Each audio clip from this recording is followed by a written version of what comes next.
est-ce qu'on dit que les Noirs ont le rythme dans la peau? Parce qu'ils ne peuvent pas être du côté de la culture, ils peuvent être du côté de la nature. Donc comme ils sont du côté de la nature, et comme tout l'imaginaire a montré, rappelez-vous du temps de l'esclave où on voit le noir ramasser le coton en chantant.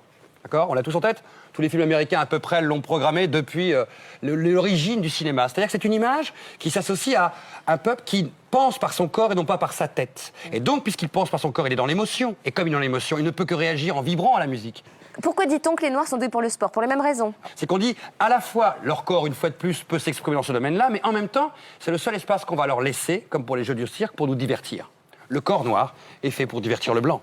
Mais alors en même temps, ils sont doués pour le sport, mais en même temps, on dit qu'ils sont fainéants. Ah, mais s'ils sont feignants, c'est encore pour une troisième raison très évidente. S'ils sont feignants, c'est parce qu'il faut les mettre ou en esclavage dans le travail forcé. Donc on va nous montrer beaucoup de noirs qui dorment sous des cocotiers ou sous des baobabs. On va leur expliquer que sans leur botter le cul, à coups de chicotte, ils ne travailleraient jamais. Et en même temps, ça nous renvoie dans cette logique de notre présence. Sans nous, guides blancs, jamais l'Afrique pourra s'en sortir. Regardez, quand on n'est pas là, ils dorment. Quelles idées reçues circulent sur les Maghrébins? Ah, lui, depuis les croisades, il est fanatique. Il est dangereux, il est fourbe.